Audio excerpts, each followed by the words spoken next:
नमस्कार। आज हम चलते हैं असम आमगुड़ी विधानसभा क्षेत्र में। लेकिन ये सिर्फ चुनावी हार जीत की कहानी नहीं है, बिल्कुल नहीं। ये कोशिश है ये समझने की कि कैसे डेटा यानी आंकड़ों की इस बेजान सी लगने वाली भाषा को जनता की आवाज में तब्दील किया जा सकता है, और उस आवाज को सुनकर एक बेहतर शासन का, एक बेहतर कल का ब्लूप्रिंट कैसे बनाया जा सकता है। तो इस सफर का रोड मैप क्या है? सबसे पहले आमगुड़ी के मैंडेट को समझेंगे, फिर वहां की जमीन और लोगों की बात सुनेंगे। इसके बाद वोट के पैटर्न्स को डिकोड करेंगे, नतीजों का एनालिसिस होगा और फिर इन सब से सीखकर गवर्नेंस का एक ब्लूप्रिंट तैयार करेंगे। और आखिर में देखेंगे कि ये सब एक बड़े मकसद से कैसे जुड़ता है। तो आइए शुरू करते हैं। देखिए, किसी एक कॉन्स्टिट्यूएंसी को इतनी गहराई से समझने का मकसद सिर्फ सियासत नहीं है, उससे कहीं बड़ा है। असल मकसद है शासन की नब्ज को पकड़ना, ग्राउंड रियलिटी को समझना।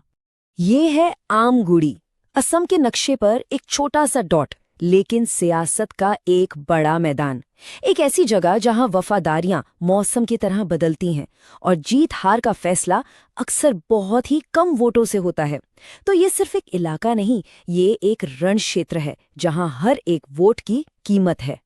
किसी भी जगह की सियासत को अगर आपको समझना है तो उसकी जड़ों तक जाना पड़ता है। उसकी मिट्टी, उसके लोग, उनकी रोजी रोटी, इन सबको समझना पड़ता है। तो आइए आमगुड़ी के इसी सामाजिक और आर्थिक ताने बाने को पहले समझते हैं। अब यहाँ की आबादी को देखिए। मोटे तौर पर 88% हिंदू, 8% मुस्लिम। लेकिन सियासत की असली कहानी इन आंकड़ों से नहीं, बल्कि यहाँ के समुदायों से बनती है। खास तौर पर 3 बड़े समुदाय, अहोम, टी ट्राइब यानी आदिवासी और सुतिया। यही वो 3 स्तंभ हैं जिनकी उम्मीदें, जिनकी परेशानियां यहाँ की सियासत की दिशा तय करती हैं। आमगुड़ी की इकोनॉमी यानी अर्थव्यवस्था, उसके 2 ही मुख्य आधार हैं। एक तरफ चाय के बागान और दूसरी तरफ तेल के कुएं। इसका सीधा सा मतलब ये है कि यहाँ के लोगों की रोजी रोटी, किस्मत, सब कुछ इन 2 चीजों से जुड़ी है। और आप जानते हैं, ये दोनों ही चीजें ऐसी हैं जिन पर बाहरी उतार चढ़ाव का बहुत गहरा असर पड़ता है। तो इनके सामने चैलेंजेस क्या हैं? देखिए, कुछ बाहरी दबाव हैं जो आमगुड़ी की रोजमर्रा की जिंदगी पर हावी हैं। पॉलिटिकल फ्रंट पर देखें तो एनआरसी और सीएए जैसे नेशनल मुद्दे हैं जिन पर लोगों में गुस्सा है।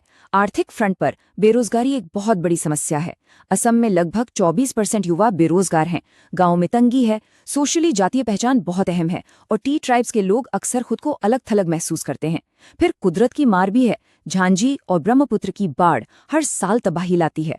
और आखिर में कानूनी मोर्चे पर चाय बागानों में जमीन के हक का मामला वो सालों से बस अटका हुआ है। तो ये तो हुई जमीन की बात, लोगों की बात। अब आते हैं सीधे आंकड़ों पर, डेटा पर। आइए आमगुड़ी के चुनावी इतिहास को खंगालते हैं और देखते हैं कि यहाँ के लोग आखिर वोट कैसे करते हैं, क्या पैटर्न है। साल 2021 में यहाँ कुल वोटर्स थे 1,24,891। ये हमारे एनालिसिस का स्केल है। और इनमें से सोचिए 83% से भी ज्यादा लोगों ने वोट डाला। ये टर्नआउट बहुत बहुत हाई है। ये क्या बताता है? ये बताता है कि आमगुड़ी के लोग अपनी सियासत को लेकर कितने जागरूक हैं, कितने एक्टिव हैं। वो बदलाव लाने के लिए वोट का इस्तेमाल करते हैं। तो 2021 में हुआ क्या? एजीपी को मिले लगभग 48% वोट और आईएनसी को 42%। फैसला तो हो गया, लेकिन जीत का मार्जिन देखिए, सिर्फ 5.95% का। यही वो फासला है जिसे पार करना किसी भी चैलेंजर के लिए सबसे बड़ी चुनौती है। अब सबसे दिलचस्प हिस्सा, इस टेबल को गौर से देखिए।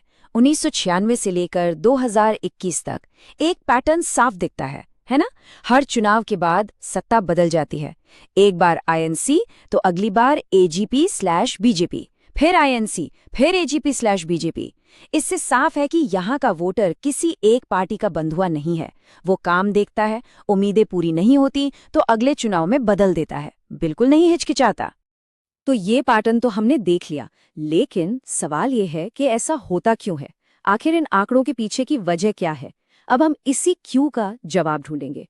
वोटर्स की शिकायतों को, उनकी तकलीफों को सिस्टम की कमजोरियों से जोड़कर देखेंगे। सुना आपने, सड़कें टूटी हैं और हमारे बच्चों के पास नौकरी नहीं है।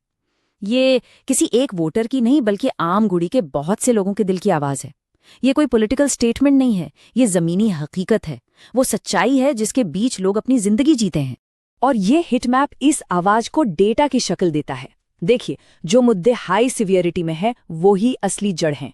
बेरोजगारी और नौकरियां सबसे ऊपर, खासकर युवाओं और टी ट्राइब्स के लिए। फिर रूरल इंफ्रास्ट्रक्चर यानी टूटी फूटी सड़कें, और चाय बागानों में मजदूरी का मसला। हेल्थ केयर, सरकारी स्कीम्स में करप्शन, ये भी मीडियम लेवल पर हैं। और एक नया खतरा जो उभर रहा है वो है युवाओं में नशे की लत। ये सब चीजें मिलकर एक नाराजगी पैदा करती हैं। देखिए, हमारे लोकतंत्र में पब्लिक में बोलने के साथ एक जिम्मेदारी भी आती है, और उन लोगों की शिकायतों को, उनकी तकलीफों को डिग्निटी के साथ, इज्जत के साथ सुनना शायद सबसे पहली जिम्मेदारी है। उनकी बात को समझना ही सच्चे प्रतिनिधित्व यानी ट्रू रिप्रेजेंटेशन की तरफ पहला कदम है। यही तो हमारे संविधान की भी भावना है। तो इस पूरे मंजर में एक स्ट्रेटेजिक एनालिसिस क्या कहता है? आईएनसी की ताकत क्या है? उनकी लोकल पहचान और एक नया युवा चेहरा। लेकिन कमजोरी, बीजेपी के मुकाबले रिसोर्सेज की कमी और पार्टी के अंदर की खींचातानी। मौके भी हैं, जैसे एंटी इनकम्बेंसी का फायदा उठाना, बेरोजगारी को एक बड़ा मुद्दा बनाना। लेकिन खतरे भी कम नहीं, बीजेपी की मजबूत इलेक्शन मशीन और आखिर में ध्रुवीकरण की कोशिशों का डर। अब तक हमने मर्ज को समझा, उसकी जांच की, अब बारी है इलाज की। अब हम एक ऐसी स्ट्रैटेजी की बात करेंगे जो सिर्फ चुनाव जीतने के लिए नहीं, बल्कि जीतने के बाद इफेक्टिव गवर्नेंस देने के लिए बनाई गई है। एक ब्लूप्रिंट। लेकिन इस ब्लूप्रिंट पर आगे बढ़ने से पहले एक बहुत जरूरी बात, कोई भी स्ट्रैटेजी हो, उसे वोटर की प्राइवेसी और उसकी सहमति यानी कंसेंट का हमेशा सम्मान करना चाहिए। डेटा का इस्तेमाल लोगों की सेवा करने के लिए होना चाहिए, उन्हें टारगेट करने के लिए नहीं। हमारे देश का जो नया डीपीडीपी फ्रेमवर्क है वो भी इसी सिद्धांत को बरकरार रखता है। इस स्ट्रैटेजी को हम चतुर्मुख डॉक्ट्रिन कह सकते हैं। इसके 4 चेहरे हैं। पहला, आइडेंटिटी फेज यानी पहचान का चेहरा, जिसमें असमी विरासत और अहोम स्वाभिमान को आगे रखना है। दूसरा, वेलफेयर फेज यानी कल्याण का चेहरा, जो बुनियादी सुविधाओं की कमी पर फोकस करेगा। तीसरा, गवर्नेंस फेज यानी शासन का चेहरा, जो मौजूदा सरकार के काम को ठहराव के रूप में पेश करेगा और अकाउंटेबिलिटी का वादा करेगा। और चौथा, पर्सनल फेज यानी उम्मीदवार को एक डायनामिक, एक नए विचारों वाले लीडर के तौर पर लोगों के सामने लाना। तो ये स्ट्रैटेजी जमीन पर कैसे उतरेगी? ये है 90 डेज का विन बैक प्लान। शुरू के 30 दिन बेस बिल्डिंग, वॉलंटियर्स की ट्रेनिंग, गांवों में मीटिंग। अगले 30 दिन अभियान में तेजी, एक ग्रीवेंस रिड्रेसल मैनिफेस्टो जारी करना, सोशल मीडिया पर आक्रामक होना। उसके बाद के 15 दिन मोमेंटम बनाना, डोर टू डोर कैंपेन, रैलियां। और आखिरी 15 दिन सबसे क्रूशियल, बूथ लेवल मैनेजमेंट पर पूरा फोकस, ताकि हर सपोर्ट वोट में तब्दील हो। और सबसे खास बात, ये वादे हवा में नहीं है, ये सीधे उन्हीं शिकायतों का जवाब हैं जो हमने शुरू में देखी थीं। याद है, टी गार्डन्स के रोजगार का मुद्दा, उसके लिए प्रायोरिटी रिफॉर्म्स। अहोम और सुतिया समुदायों की चिंता, उनके लिए प्रोटेक्टिव कोटा। अधूरी सरकारी योजनाएं, उन्हें पूरा करने का वादा। युवाओं में नशे की समस्या, उसके लिए रिहैबिलिटेशन प्रोग्राम्स। और रोजमर्रा की शिकायतें, उसके लिए डेली जनता दरबार, यानी हर समस्या का एक ठोस समाधान।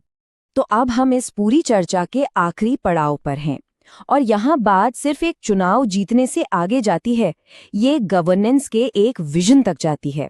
और आखिर में मैं आपको इस एक बड़े सवाल के साथ छोड़ना चाहता हूँ, क्या डेटा ड्रिवन अप्रोच, एक ऐसी स्ट्रैटेजी जो लोगों की जरूरतों पर केंद्रित हो, वो आमगुड़ी जैसे वोलेटाइल, बार बार बदलने वाले मैंडेट को एक स्टेबल, एक स्थिर विकास की नींव में बदल सकती है? सोचिए, ये सवाल सिर्फ आमगुड़ी का नहीं, हमारे पूरे लोकतंत्र के लिए अहम है। डेटा को चुनावी हथियार समझने की गलती से आगे बढ़कर उसे शासन का एक जिम्मेदार औजार बनाना, शायद यही आगे का रास्ता है।